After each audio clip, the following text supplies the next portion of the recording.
Évangile selon Matthieu, chapitre 16.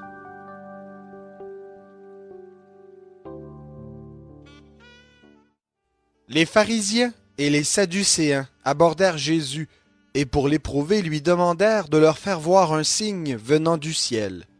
Jésus leur répondit, « Le soir vous dites, il fera beau, car le ciel est rouge.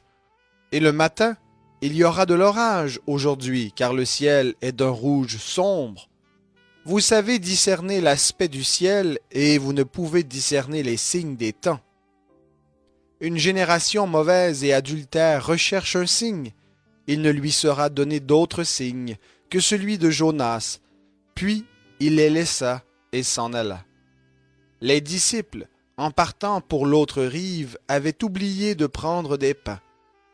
Jésus leur dit, « Gardez-vous attentivement du levain des pharisiens et des sadducéens. » Les disciples raisonnaient en eux-mêmes et disaient, « C'est parce que nous n'avons pas pris de pain. » Jésus s'en rendit compte et dit, « Pourquoi raisonnez-vous en vous-même, gens de peu de foi, parce que vous n'avez pas pris de pain?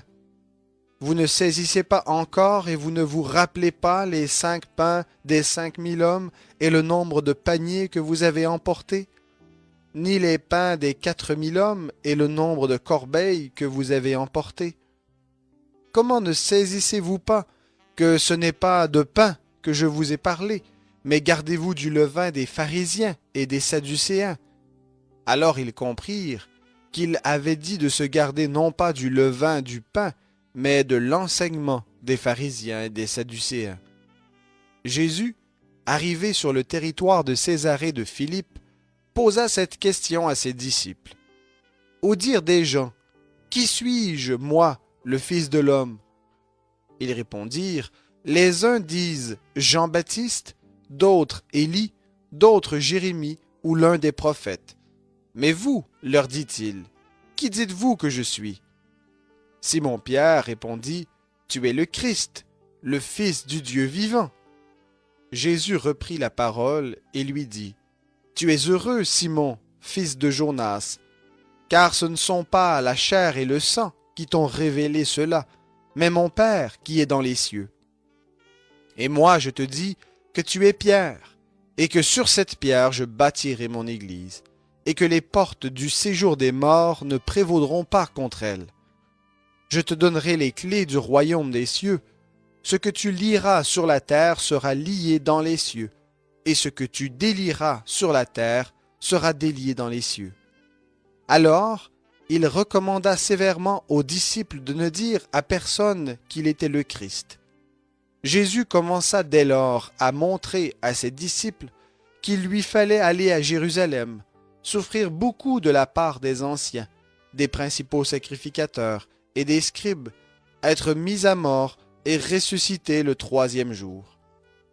Pierre le prit à part et se mit à lui faire des reproches en disant, « À Dieu ne plaise, Seigneur, cela ne t'arrivera pas. » Mais Jésus se retourna et dit à Pierre, « Arrière de moi, Satan, tu es pour moi un scandale, car tes pensées ne sont pas celles de Dieu, mais celles des hommes. » Alors Jésus dit à ses disciples, « Si quelqu'un veut venir après moi, qu'il renonce à lui-même, qu'il se charge de sa croix et qu'il me suive.